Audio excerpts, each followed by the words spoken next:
Hi,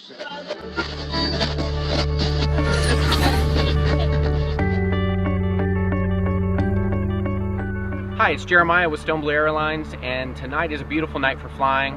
Got my transmitter, but we're not going to fly. We're going to do a long-range system shootout.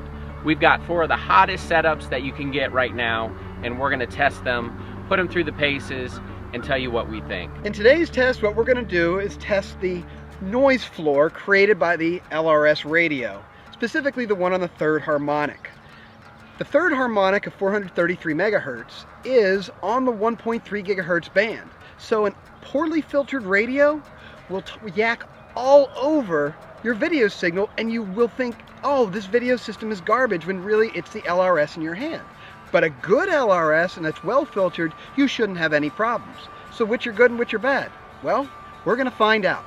And to do that, I've got this goofy looking helmet where I've got a video transmitter, 200 milliwatt with a 30 dB attenuator. This takes the power down to about 1/4 of a milliwatt. So very, very, very low power.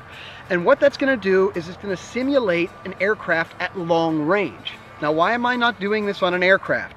Well, I need to go for consistency, and I'm not exactly a consistent pilot, but I can stay on the road just fine with this old bike. So I've got 2 cameras, one on 1280 megahertz, one on 1258 megahertz, and you can see I have a transmitter on each side and cloverleaf circularly polarized antennas. Why circular? Well, because they're going to be close to the ground, I need a rotational signal to make sure I'm not getting hit out by multipathing, make sure I'm really only getting the radio. And why the old motorcycle? Well, modern motorcycles, they're not as clean as the old ones. Well, RF-wise, emissions of course not, but this is the cleanest bike I've got as far as RF interference. We want the best possible test scenario, the most real life, and I can't have a fuel-injected motorcycle with a loud ignition system screaming in the ear of my receivers. We're on 1280 and 1258. We have 2 identical LCD screens that we're going to be running on for our monitoring, so you guys are going to be able to see that as well. We have our crosshair antennas, so the systems are the same, the frequencies are different. That's the only thing that's going to be different in this setup here. And that we're not changing anything any particular way, so that everything is consistent. You see that we're being fair to every single system that we're checking out. We've got our screens. Of course, it's getting a little bit late this evening, and the screens are, the cameras are adjusting a little bit for the light. Other than that, I think we're pretty much set to go. So let's head back to iBcrazy and let's get this thing underway. All right, so we've got our system set up and ready to go. Now, the first test, of course, we're going to do without any LRS on to establish a baseline. What does this video system look? Because, well, 1/4 of a milliwatt isn't a whole lot of power, so I'm not expecting to get more than, 500, 600, 700 feet at most. Okay, then what I've got beside me here is my wannabe test bed. I've got a radio with an LRS system installed. When it's time to test the LRS, all I'm going to do is throw the switch, power it up, run the exact same route each time through. Whenever I come back, I'll switch this off and then go to my next LRS system down the line. You're going to get the exact same run. I'm going to do my best to keep it at the exact same speed possible, and let's hope my bike doesn't stall out because, well, it's older than I am.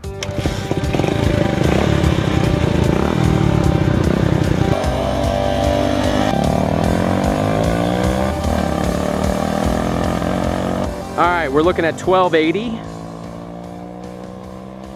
1256. This is a clean run right here. We have no LRS system on. At the end of the road, we lose 1280, just a little bit before. 1256 is looking great. Just gonna go ahead and do a turnaround. We'll lose just a little bit there. Again, this is an attenuated signal too. And we are coming back. 1280 ought to come in. No, we went much farther than we have done before. So that's a nice long range run. So 1256 is still in. We're just now getting 1280 back.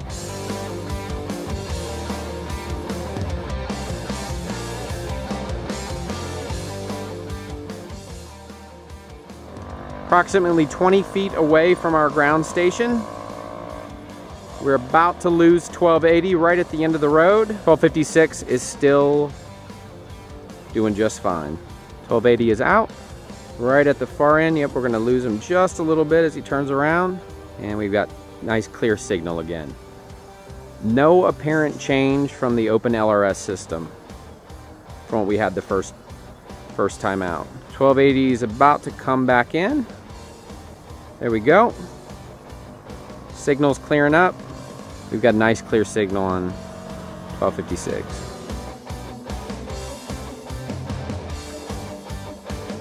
All right, here we go. Dragon Link. Let's go ahead and turn it on. All right, Dragon Link is live. We are set to check footage. Here we go with our video. 1280 already having issues. Not even a quarter of the way away. We're gonna just stay on 1280 right now. Still flyable, not flyable. Not even at the end of the road. Guys, we're on 1256 here. We've still got some good pick. Definitely getting jumped on the 1280 band with Dragon Link. Very different from what we just saw with the open LRS system. 1256, still looking strong. Definitely a signal to look at moving over to if you're on the Dragon Link LRS system. All right, as we come around this bend, we normally should have video coming back in on the 1280 band, but we don't. 1256 is looking great. We're only now just starting to get the 1280 back, and we still don't have the signal. There we go. Big difference, big difference. All right, here we are with the Easy UHF system. Everything has been on low power. Easy UHF. Pretty good signal on 1280 right now. We're almost at the end of the road, and we're losing 1280. 1256, still looking good. 1280, we are completely out. 1256. Still pretty good signal. We're losing a little bit, but we always do just in that little bend. We're gonna lose it again probably in the turnaround here, and we're heading back to us. And 1280, we're still out. End of the road, we should be coming back in shortly. There we go, 1280 is coming back. 1256 still looking good. Definitely a good system so far.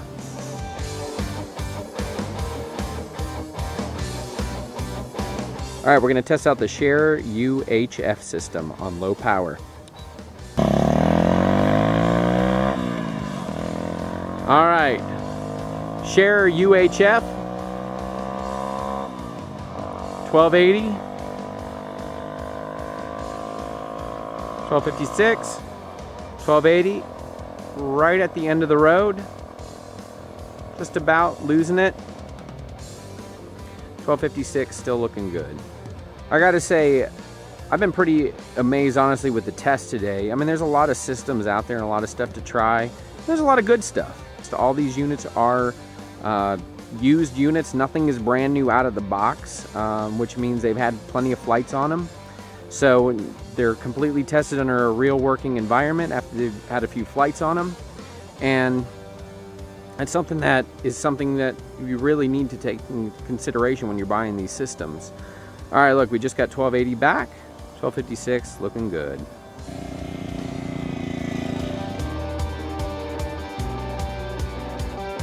So there you have it, folks.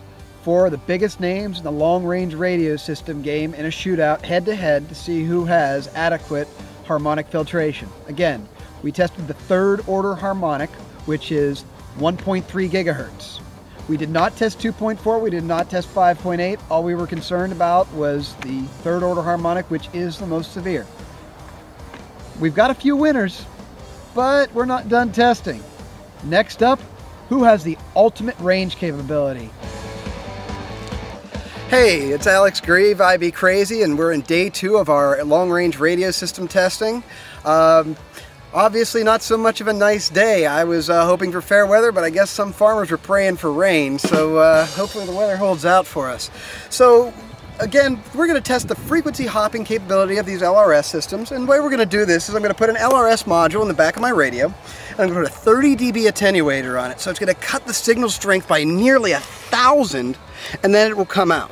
But that's not the only thing we're trying to do, is try to stress the radio. We want to see if it can hop around a noisy transmitter. And to do that, we've got another radio system with an old LRS that you can't buy anymore. In fact, this hasn't been manufactured for a long time, so it makes it great for testing. One of the original ones, a little bit on the noisy side, and we're going to see how well these radio systems hop around the noise that this thing interferes with, because this is 433 hopping and all these other systems are 433 hopping.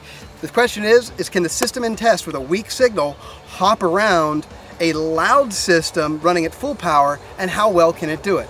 And in order to do that, to measure it, what we've got here is I've got a servo in front of the front camera, and it's just going to be on servo test running back and forth like this very slowly, and we'll see when it stops working. Okay, again, we've got the same helmet with the 200 milliwatt transmitters, but I've increased the signal slightly from a 30 dB attenuation to a 20 dB, so hopefully the video feed will come in a little bit cleaner. And of course, on the back of the helmet, we've got our UHF receiver, and we're going to use the same antenna because we don't want to be using different antennas. So when you're looking at the back, you'll be looking at the antenna, and when you're looking through the front, you're going to be looking at the servo. I'm going to go take this system and I'm going to place it way at the end of the road down there, and I'm going to drive my motorcycle closer and closer and closer to it.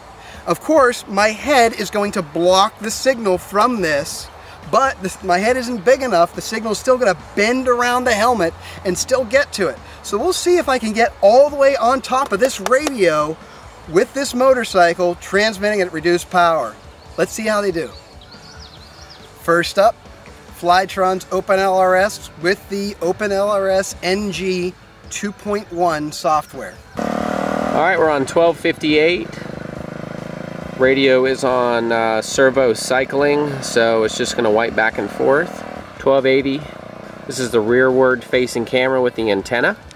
What we're looking for is we're going to have dropout, video dropout pretty close towards the end of the road. And we're going to see where we lose the servo. Still have signal on both. 1280, 1258. There we're starting to get a little bit of glitching out of the servo. Still have video, servo glitching, and it stopped. Still have video. 1280's got video. 1258 still has video, but we lost our control. So let's wait and see what we get back here on 1258. We're starting to get our glitching back, and looks like we've got control again. Estimate there is roughly 3/4 of the distance, total distance that we have from our transmitter and base station. And of course, all the way back, we've got control.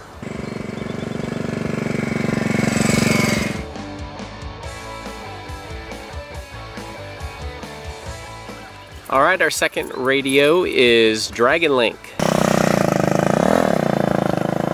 All right, servo is going. We are on Dragon Link V2.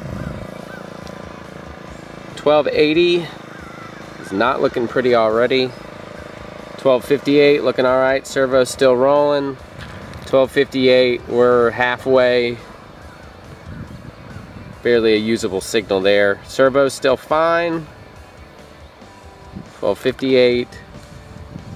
1280, again not looking good. Servo is still going strong. No dropout on the servo. Little glitch. Video signal. That's quite impressive actually. We have, there we go, dropout. Dropout with our signal. That was over 3/4 of the way. Complete video dropout. 1280's been out for quite a while. And 1258, still waiting to see if we get control back. There we go, control. Roughly 3/4 distance, give or take. 1280, not good. 1258, good control back again. Not a problem. 1280, we still don't have video. 1/4 of the distance away. There we go, less than 1/4. Probably not, about 150 feet away from us. 1258, no problem. Alright, we're testing out Range Link. 1258, servo is working fine. 1280, still have video. over a quarter of the distance out. 1258, servo is still working. 1280, we just lost 1280. Not quite 3/4, a little over halfway. Servo is still moving. Starting to have some video loss. Servo glitch. Servo glitch. Losing video. Servo is still moving. Oh, there goes our servo. We have loss. Still have video, we have no control. Still have video, no control, and let's see if we lose video all the way out. Yep, video lost completely, and it's back again. On our way back. 1280 is completely out. Oh, there we go. We have just a hair over 3/4, somewhere around where the Dragon Link regained control again. So 1258 video is clear, 1280 just popped back in. A little over half, or right at about half. Full control again on our transmitter.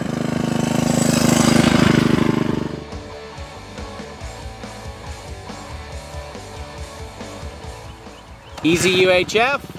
The servo is moving, we're give or take about halfway. Servo still moving fine. 1280 is still there, picture quality. 1258, servo is still going strong. Starting to have some signal breakup a little bit on the video. 1280, out the same. We're right at the end of the road here. Coming at the end, we still have servo. Wow, that's impressive. Still have servo control. I'm not seeing it out. We still have video. We might lose it right now. Okay, we dropped out just for a second there and we lost control. Now we're back. Okay, that's really impressive. 1280 is still, we still have 1280. 1258, picture looks good, signal looks good. Servo's doing what it's supposed to do, so we still are transmitting. We're coming up right on the way half point, almost all the way back, and it tested out really good. All right, we're gonna test out the Easy UHF with the light receiver. Servo is moving, video's fine. 1280, 1258, servo is moving. Video's fine. Starting to lose our video here.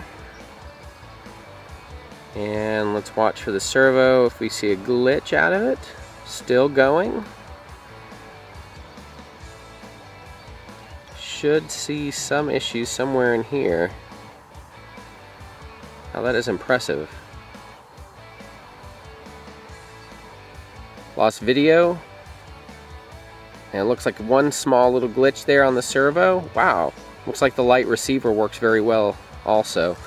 1280, no issues. We didn't lose 1280 other than that little dropout that we had, same as 1258.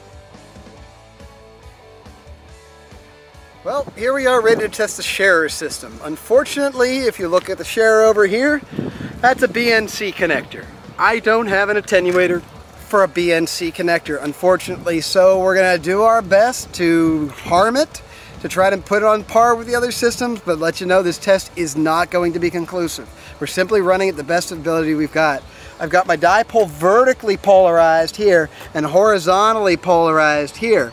Theoretically, that's about a 26 dB attenuation. In all truth, it's probably closer to about 15. So we're also running that thing on low power. I'm also going to take my transmitter down there and knock it out of polarization as well, so the noise is in polarization with this system. It's the best I can do, unfortunately. We'll be able to rerun this test at a later date. Let's see how she does. All right, we're on the share. Low power setting. Not attenuated. Out of polarization. 1280, we still have video. 1258. And we are having actual signal loss already. Wow. I was not expecting that. Transmitter was out quite a little bit ago. 1280 is still actually in. 1258, total loss right at the end. Servo is still glitching. Here we go, a little bit back, past the road. Intersection still glitching. Still glitching. And there we go. We've got full signal back. 1280 still looking good. 1258. Wow, I was not expecting to have signal loss where we did.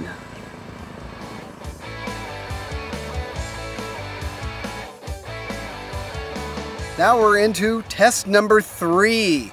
Testing the long-range radio system's front end, which is the ability of the long-range radio system to knock out the video interference. And to do that, similar to test 2, we're going to put a 30 dB attenuator on our LRS system. Again, cutting the signal down from 1 watt to 1 milliwatt. So very, very low power.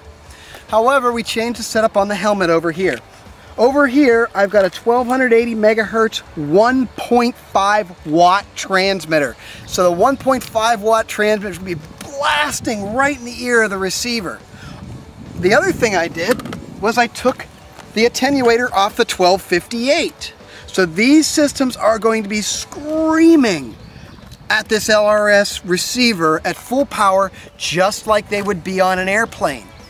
The only difference is we've got a low power on the control to simulate that long-range system. So, you've seen the other 2 tests? Let's see how they do. Alright, open LRS. About halfway and starting to get some glitching, and we lost it. Roughly about halfway down the road.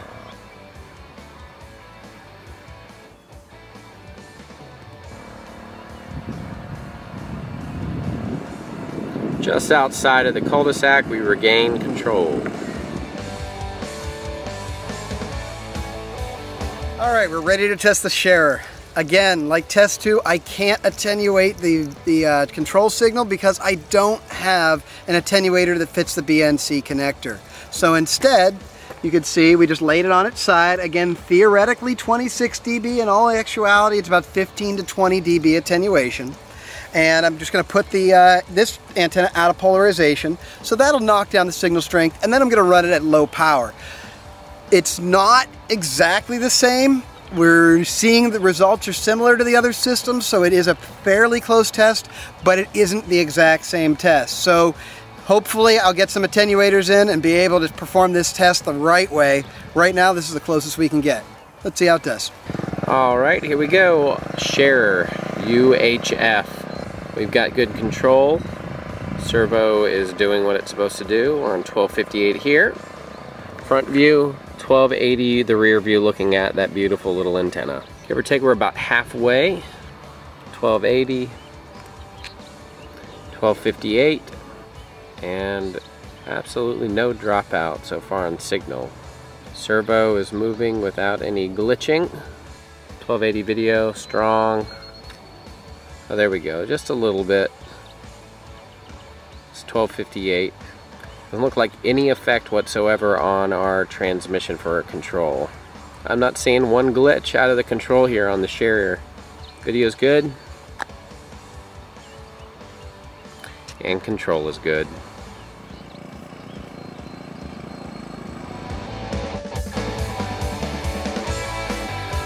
Alright, we're testing out the range link. We've got control. 1258, 1280, no problem there with video. And we're getting glitching already. Alright, glitching. It's coming in and out, in and out. I'm gonna probably lose full. Yep, there we go, lost it. Alright, nope, back, glitch. Alright, so we lost, having some issues there with video just a little bit on 1280. Control we lost, give or take 3/4 of the distance down the main road before the turn-in. Transmitter, we do not have any control, 1280, little glitch. We should see, yeah, control coming in.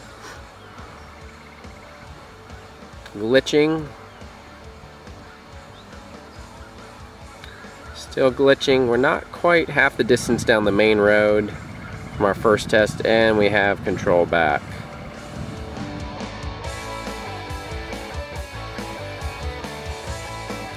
Alright, we're testing Dragon Link V2. Looking at 1258. Transmitter is still transmitting fine. No glitching. We're right at the halfway point. Glitching. A little bit of glitching. And ooh, it looks like we may be out. And no, we're back. Yeah, I'd say we're not doing good right now. Okay, end of the road, we're still glitching a bit. And we're out. Alright, 1280 is not looking good. 1280 is not looking good. Still glitching on 1280. 1258's okay. I always get a bit of issues here in that corner. 1280, yeah, boy, it's not looking good at all. 1258, we're fine again. 1280 is kind of in and out now. It's coming back a little bit as we're getting closer. Coming back towards us. 1280 is still glitching. There we go. Looks like, oh, not quite back yet. There we are. We have radio link again. 1280 is nice and solid. Came in at about the same time.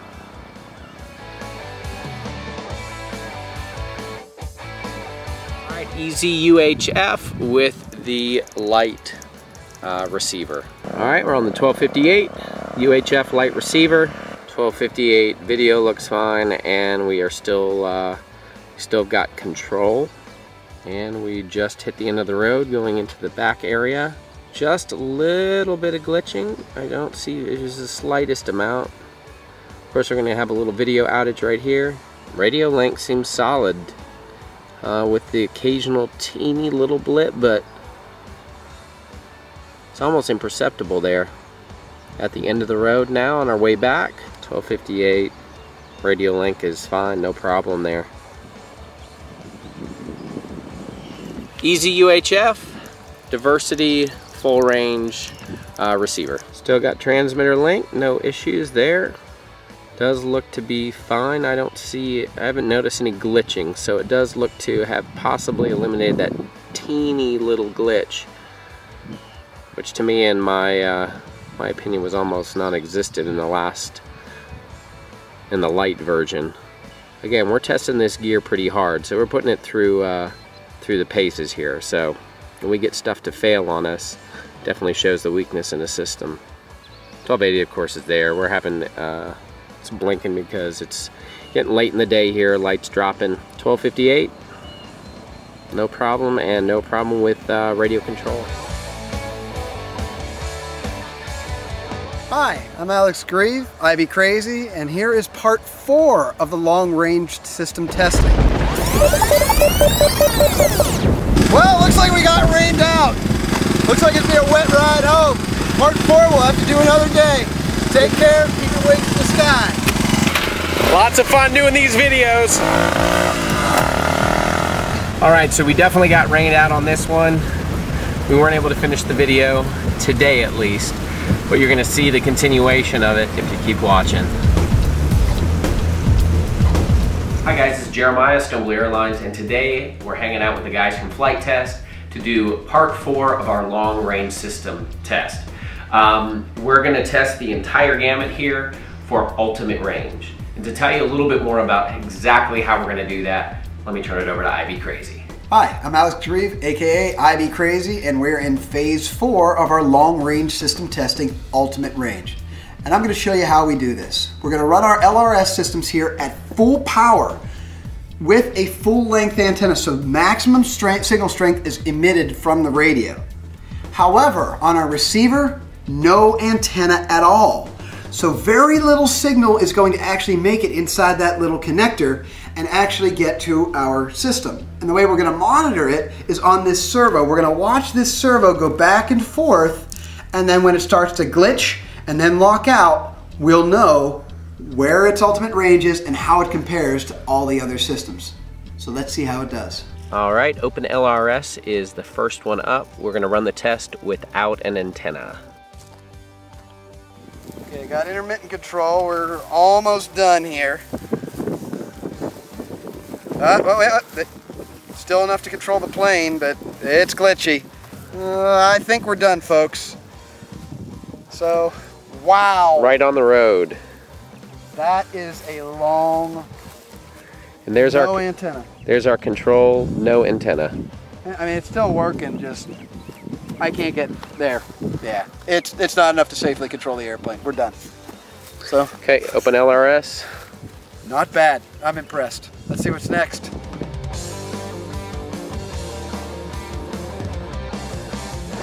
All right, next up is Dragon Link. We are losing link.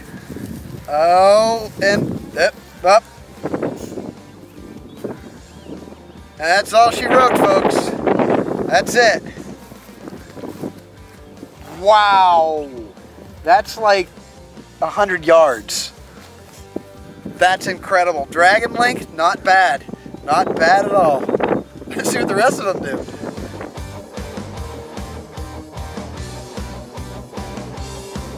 All right, next up in the test, Range Link. All right. Oh, it's glitching hard, so we're almost out. Up, that. We are done. Again. Wow. No antenna attached. Oh, there it comes in a little bit, but folks, yeah, we lost the plane. There we are. Wow. All I have to say is wow. It's about 60 yards or so. Not bad. Not bad. All right, next up, Easy UHF with the diversity receiver. Okay, we're glitching. We're glitching. It's holding on, holding on. Not well, but it is certainly holding on. Glitching. Oh boy. And we are done. Wow. It's about 60 yards, same as the Open LRS and the Range Link. All right, Easy UHF with the light receiver. Let's test it. Okay, we got our glitch. Come on. We are done. Yeah, we are done, folks. Intermittent control at best. 55 yards. Not quite as good as the diversity. So the diversity is capable of just a little bit longer range. It made it out a couple paces further. We have one more system to test. The share.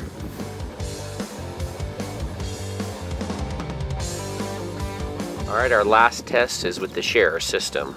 Oh, there we go. Glitch, glitch, glitch. That's it, folks. There's no way you can control an airplane like that. Wow. 100 yards. Right on par with the Dragon Link and beat every other system out there. Not bad, Share. Not bad at all.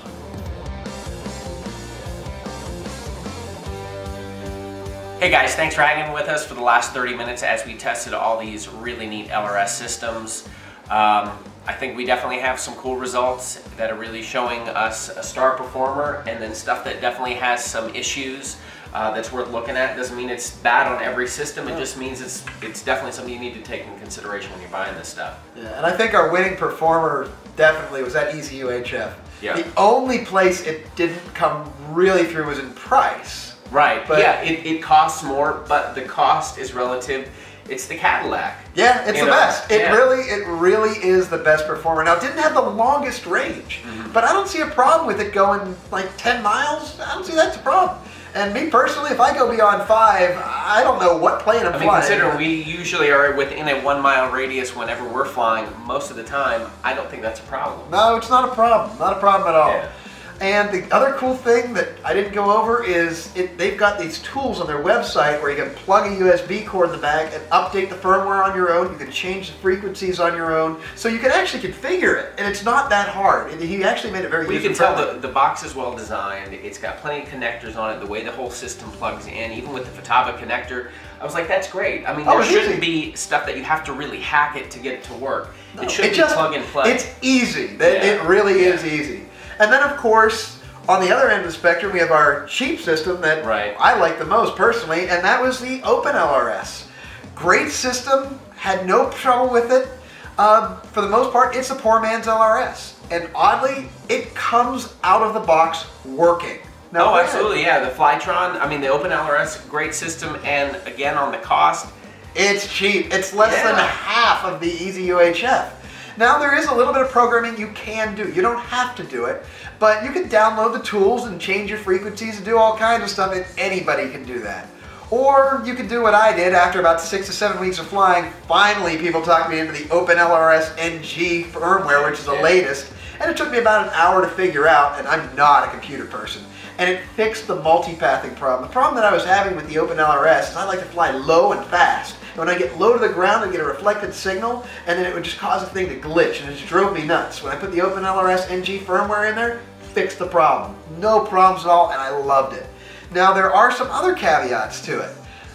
What we did is we heat shrunk ours and we filled it full of hot glue. The reason is that the board's a little bit flimsy. You can coat it with epoxy or hot glue, and this SMA port has a tendency to break. In fact, I had one battery come up through my airplane, jam into the back of this thing, and it split it right in half. Luckily, it was just a random, the battery just flew through, no reason, no. Yeah, right. I hit a tree. Okay, all right. So if you hit a tree, yeah, this is definitely worth doing. Yeah, definitely. If you're hard on your equipment, glue it. Other than that, the only thing you might consider doing is filling this module here full of hot glue so this doesn't fatigue and break. But that's about it. That's about all the modifications you have to make. We're going to try to release a video on how to install the Open LRS NG firmware. I've got to go through my install. We're setting stuff up on my plane, so definitely a cool system. And the cost, I mean, you really can equip your entire fleet of aircraft. And it's cheap. It's $35. Yeah, I know. When I broke it, I didn't shed a tear. I was like, oh well, it happens. I mean, compare this to actually flying on Spectrum or something else. It's cheap. Yeah, it's no more money. It really isn't. So Open LRS is definitely a winner in our book through the test. It definitely was a good performer. And the next one down is the, I would consider the RangeLink. It is the poor man's plug and play. You can't modify it. You buy it, you plug it in, and it works. It had a little bit of harmonic interference on 1.3 and it has a little bit on 900 megahertz as well. So your ultimate range, if you're on 1.3 or 900 megahertz, is going to be limited by the noise. Right. But you've got to be pretty far out there before that happens. You've got to be out there several miles. So for the most part, if you're keeping it within 2 or 3, 4 miles, if you're not really going out there for long range, it's cheap and it works. There's nothing wrong with it. Yeah. DragonLink. Well, DragonLink, I'll tell you what, awesome range, but that's about the only place I like it. It definitely smoked the others in the range. Oh, it had the other ones lit. Walked on video signal now. Yeah, 1.3 gigahertz and even 900 megahertz, no good. It's gonna walk all over your video. Heck, it even walked on that 1.5 watt transmitter we were using. Yeah, that was unexpected. Yeah, I didn't expect to see that. So if you're gonna use DragonLink on 2.4 or 5.8, it works great. Great range, just you're limited 2.4 or 5.8 for video, or you're going to get some damage there. And then of course there's the sharer. It is very expensive, and the thing that bugs me is if you get near a transmission tower, it's going to shut you down. And we saw that. It got shut down very easily by the noisy UHF system. And now if you're flying over open land, you don't see any antenna towers, no problem. And it really had long range. And Alex, I mean, from your expertise on the antenna side and just from the electronics background, my side being pretty much everyone else that's flying, yeah, we all understand a mix of this. It seems to me on a lot of these systems, it's probably not a hard fix. They just need to look at that stuff. And for those of us that just have to consider and weigh the pros and cons, I mean, that's a hard one to look at for the cost and if you're going to have issues. And it is relative to what you're flying on, how you're flying, where you're flying. Right. I mean, all those kind of things. But definitely stuff to look at, especially with the higher end systems. So hopefully the guys will look at those and make some adjustments because they all have their good points. It's just we had to pick the ones that really just shine through. Yeah. So basically you've got the top tier, the best of the best is the Easy UHF. A poor man's plug and play, the RangeLink. But the best bang for the buck is this little guy, the Open LRS. You can't beat it. It's awesome. And as we said earlier, the capability hasn't even been fully realized. They're still improving the firmware. So I imagine this is going to get even better. Right. So there's some genius out there that is messing with it right now while we're talking, doing some cool stuff. So that's what's neat. I mean, I like that part of it. And that's part of the RC community is everyone's always doing something a little bit different. And you pull different pieces out and to make things better. And this one's got a license to let everybody do it. That's cool. So, guys, thanks for watching, and this has been fun. I learned a lot. So did I. I was surprised. Let us know what you guys pick out and what works for you. If you got a system that's working out, stick with it. Don't change anything. If you're looking into something new and you want to change, definitely check out the Open LRS, Easy UHF, definitely worth looking at. Guys, thanks for watching. And keep your wings in the sky.